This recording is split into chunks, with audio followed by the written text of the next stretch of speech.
Welcome, everyone, to It Tastes Different Gaming Podcast, the podcast with three different flavors coming from three different gamers. I am your host, Nick Irwin, and I want to welcome my co-host, Patrick Smith and Shane Eisterhold. Hey, Patrick, where can they find us? Well, the first place you should check out is our website at ittastes.different.com. This is the place where you can subscribe to all of our streams and connect to all of our social media sites. You can also find us on Facebook at It Tastes Different. We're also on Instagram at It Tastes Different PC. And then last but not least is Twitter, where you can find us at It Tastes Diff.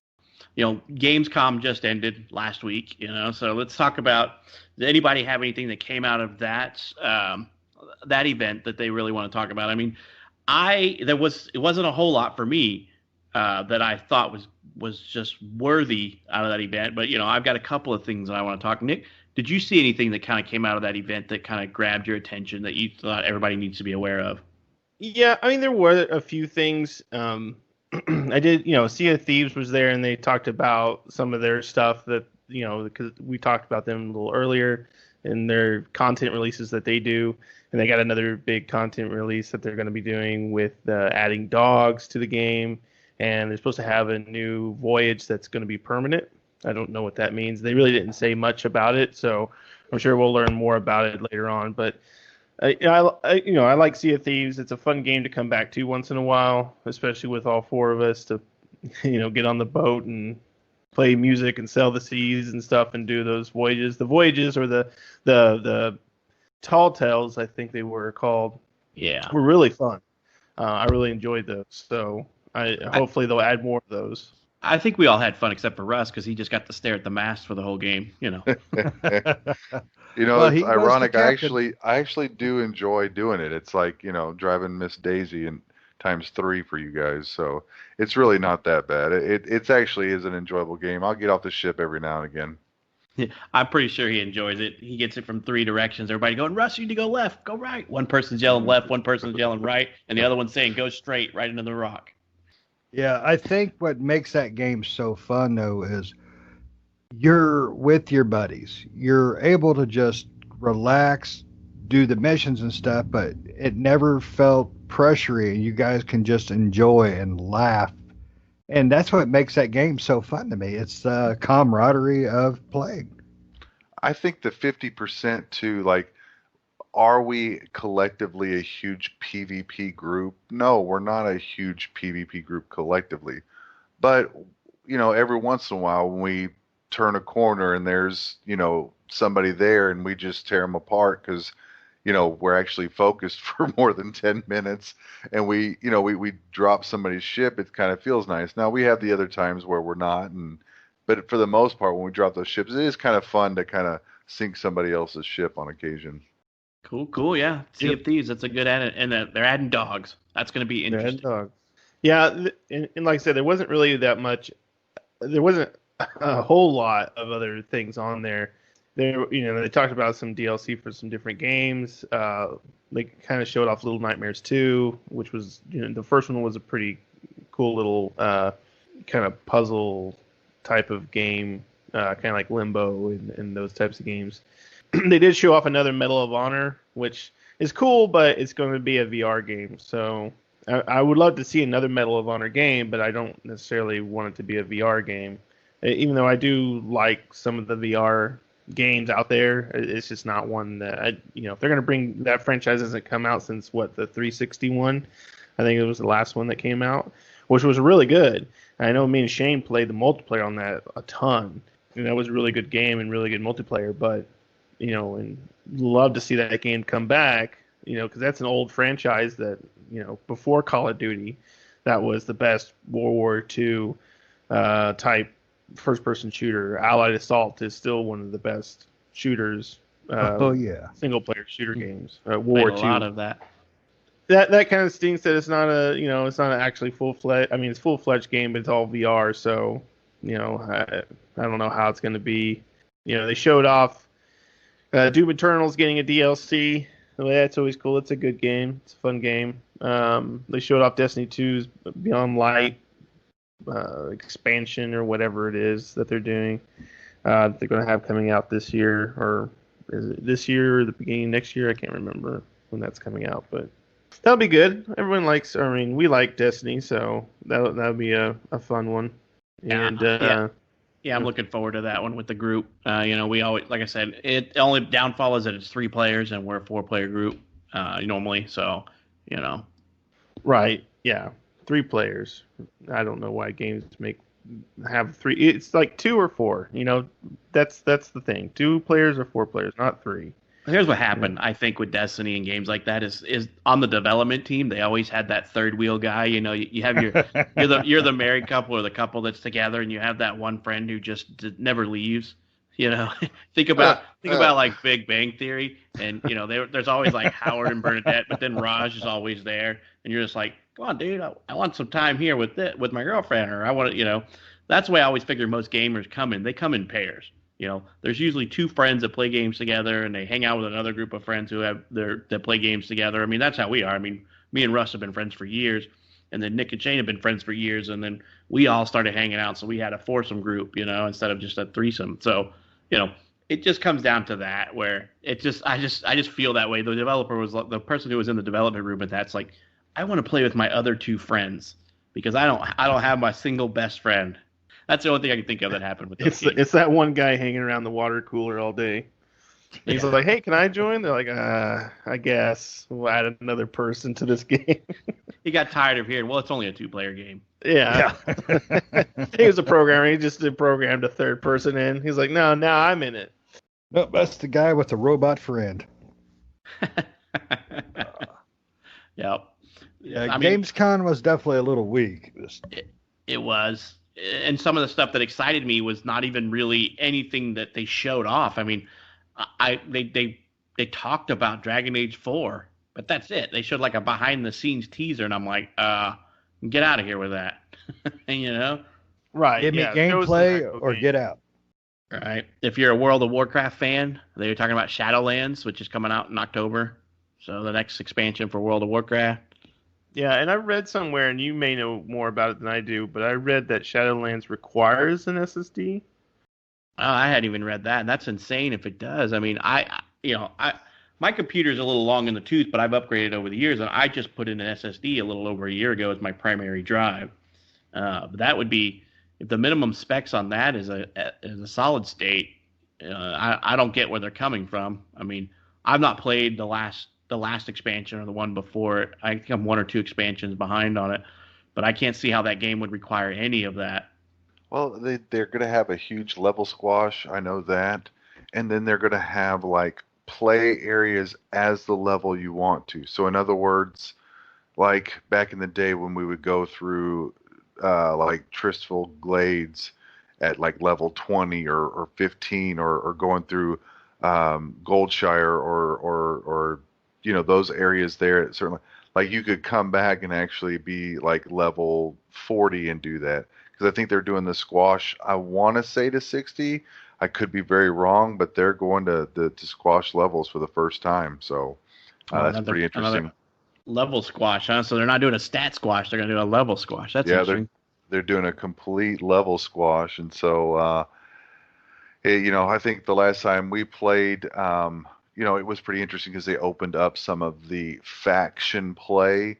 It's just, you talk about grinding again versus loot boxes. We come back to that. I mean, that was one heck of a grind because you had to grind reputation in order to open up those factions. But same game is coming out basically. I mean, it's going to be, build, release, build, release. It's nothing's really changing in that game. Yeah. But it's a proven model, and they have millions of subscribers, so more power to WoW.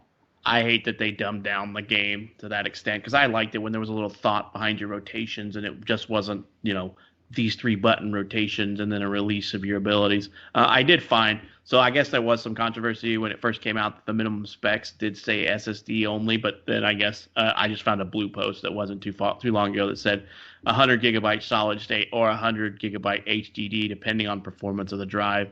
You may have experience may be impacted. So it sounds like whatever they're doing, they may be doing a lot of that level shadowing where, you go into an area and it changes the area, but there can be other people in the zone playing and not see the changes that have happened to your world or vice versa. So, right. Wow. we played WoW a lot, and honestly, I've not played it for the last couple of expansions just because it seems too dumbed down. I've tried multiple characters. I wish they would go back to the vanilla style, or maybe even up to the point before they did the whole, use these three buttons as your builder, your pusher, and then this one is your expender type thing. Because I think it just dumbs it down too much. But it dumbs it down to the point to where I guess they get a lot of players that want to play it because it's a simplistic MMO. It's you're not going to get the people that would play that or play Eve Online to play this, or vice versa. Yeah, I would love to play Eve Online. It's just I feel like that game is an awesome game, but I feel like it's just been out for too long. It's like I feel like for new people, it's just hard to get into Eve Online. It's got its own community and everything, and I don't want to step into that.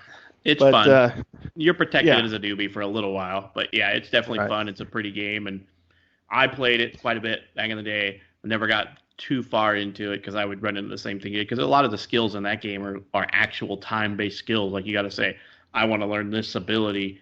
An example would be I want to learn to fire rockets from my spaceship. So I have to invest in all these sub skills to get to rockets 1, and then if I want to get to rockets 2, it takes like 7 days worth of real time, basically leveling. And the skills are learning in the background. It's kind of like your character is learning and reading while you're away. So you tell it to cue the skill, and he cues the skill and works on the skill while you're offline or online. It's just real time to learn the skill. It may say this skill takes 2 days, that one takes 7 days, that one takes a week, that one takes a month. But you can invest in other skills to reduce those times, use implants and stuff like that. So yeah, it's definitely a hard game. It is a time sink and a half. It is probably one of the more time sink and sensitive games that I've played. It just takes so much time to get anywhere and to earn ISK, to buy new ships and new abilities and do new stuff. It was a fun game, and I still occasionally they'll do a come back and play for like a reduced amount or free, and I'll do it for the month and maybe subscribe for another month or two. Yeah, I used to play it also. I probably didn't play as much as you did, but I played it and subscribed for a little while, and I really liked it and really enjoyed it. But yeah, it is a huge time sink, and you got to put a lot into that game. But it is a fun game. But anyway, going back to Gamescom, off topic, talking about MMOs. They did show off a cinematic trailer for Werewolf the Apocalypse, which is based on the tabletop RPG series. So I don't know what type of game it's going to be, but that might be cool, depending on how it comes out. So yeah, it sounds interesting. Yeah, I mean, if it started out in one genre and it made it to the next, I don't know enough about it. I didn't play that. We all played tabletop and board games, but not one that I played before. I think I read somewhere.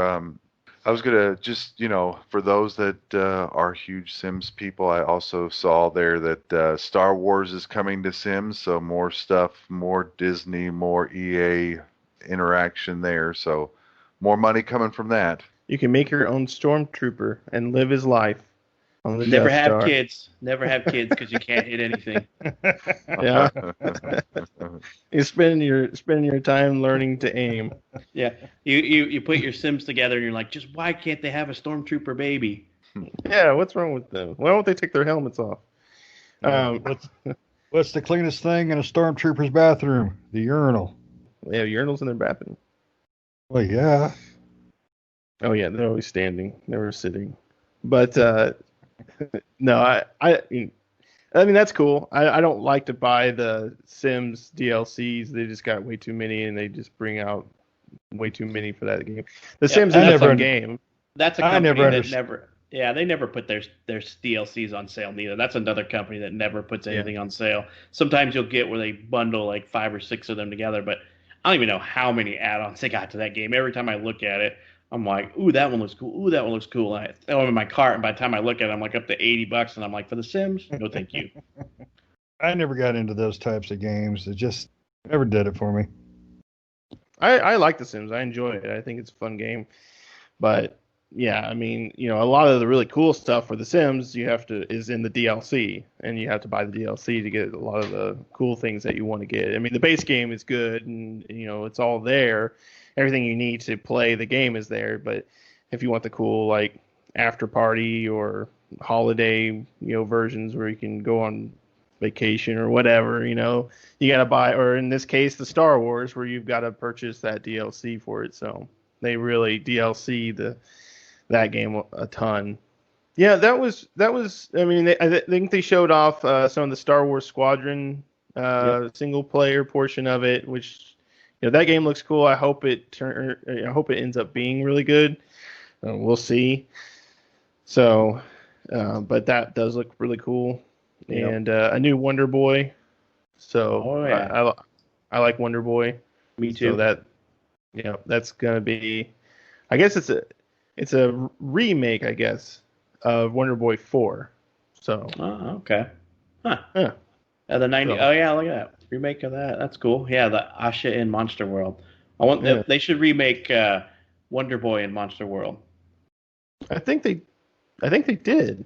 I want like a new modern looking one, like a true remake of like an RPG, modern RPG style. Yeah, that would be cool if they did like a remake of Little Nemo, in Dreamland. That was a really cool NES game back in the day. I don't know if it would be. I haven't played that game in a long time, so I don't know if it'd be frustrating now. But I remember I liked it when I was a kid. They also showed off the Scarlet Nexus, which is that Bandai Namco anime supposed to come out on next gen consoles, I think, and I think next gen and this gen consoles. I think it's coming out on. I've seen a little bit of that. Do you know much about what it's supposed to be? Because it looked pretty cool, but I have a love-hate relationship with Bandai Namco. It seems like everything they put out is just like anime fighter style, and then sometimes they'll put out like a really hidden gem game, and you're just like, oh, this is great. But then I'm not a huge fighter game kind of person to some extent. I can if they do a little bit of RPG elements in it. Like I haven't played the latest Dragon Ball one because it's a fighter game but it has RPG elements in it. So to me, it's not worth the full price. I have to wait for it to go on sale. But have you read much about it or seen much about this game that tells you more than what we saw in the trailer? Not a whole lot. I do know it is an RPG. It's an action RPG. I don't know if it's based off of an anime. I've never heard of Scarlet Nexus, an anime called that. There could be one. I wouldn't be surprised. But it is an action RPG. Other than that, in the trailers that they've shown, I really don't know much more than that. It looks all right, and it might be one. It kind of reminds me of Code Vein, which I really liked. At least that art style. I don't know if it plays the same, but the art style that Code Vein had, the anime kind of flashy anime style. So I don't know. It's definitely, for me, it's on my radar. I hope it ends up being a pretty good action RPG. So, because if so, it'll probably be something I'll play.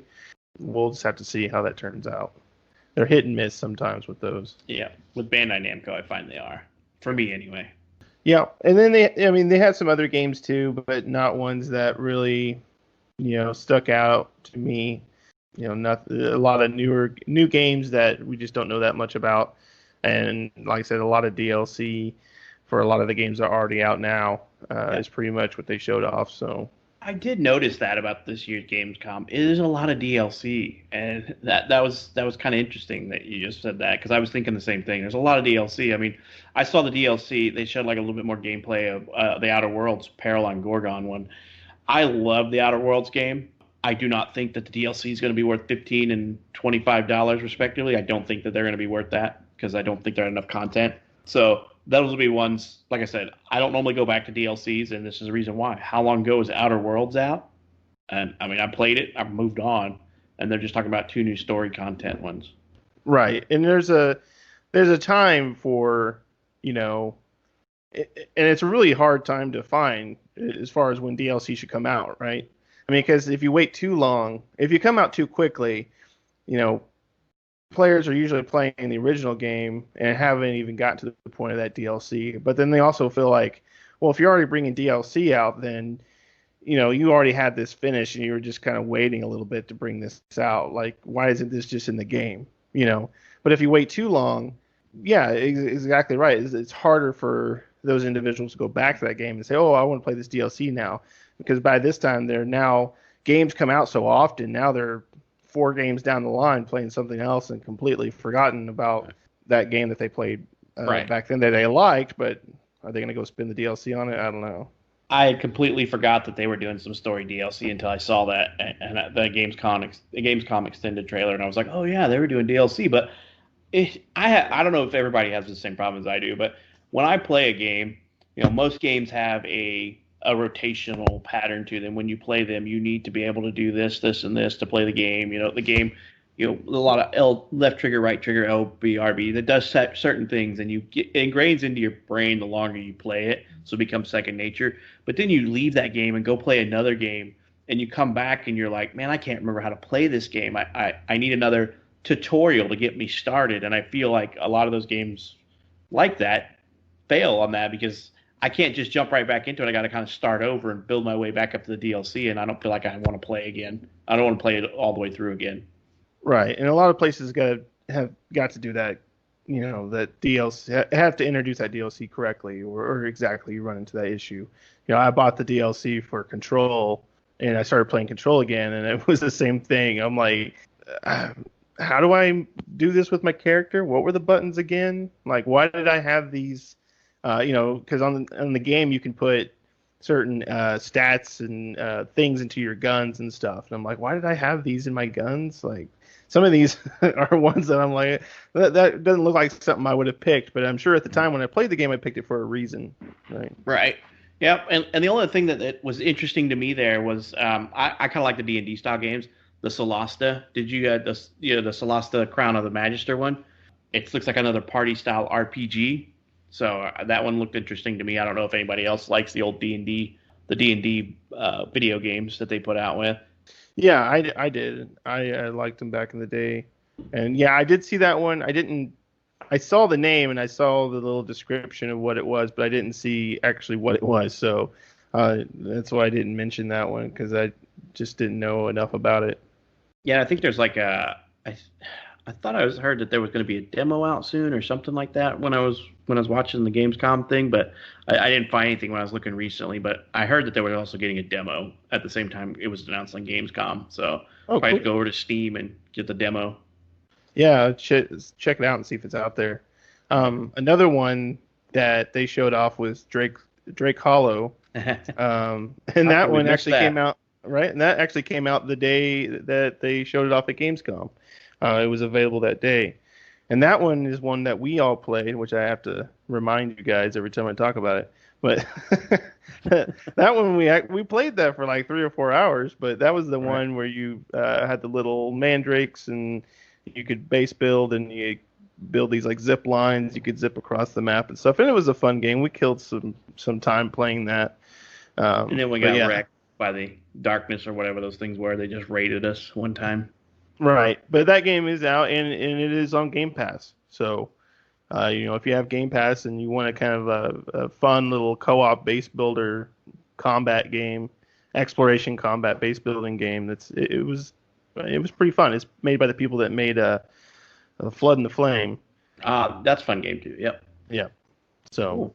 So I think we kind of ran through the gambit. I mean, there's other things that were out there like the Ratchet and Clank Rift Apart that just came out. There's a whole bunch of stuff that was announced, but the big stuff we kind of covered most of what we would consider games that are on our big list.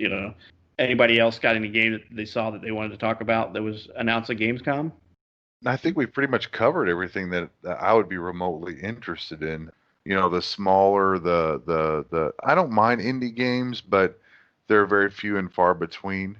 So, it really wasn't a huge thing that was on my radar. Yeah, there's a lot of small indie games. They're getting more popular. I think as everybody's getting disdain for the big AAA titles being so hyped and they can't meet the hype, some of these indie titles are allowed to just take off because they come in at $30 price point and they're just awesome games. Well, cool. I mean, yeah, Gamescom was a little it was a little underwhelming this year for me. So yeah, they didn't have a whole lot. So, it's probably just a slow year. Everybody's anticipating the new consoles and there's already been a lot of announcements on what's coming out around the same time as the new consoles or with the new consoles. So I can imagine Gamescom would be a little lull this year. It's just been that kind of an odd year. I mean, pandemic and stuff, but wow, it's just the game news, the game releases, everything this year has just been really odd. I don't know how to explain it. I mean, the pandemic has an effect, but I don't know. It's like we could have done things a lot different and a lot better. So I'm wondering if a lot of these issues started before the pandemic and due to the whole new console cycle coming up. And Yeah, then I'm that gonna just blame made it on everything worse.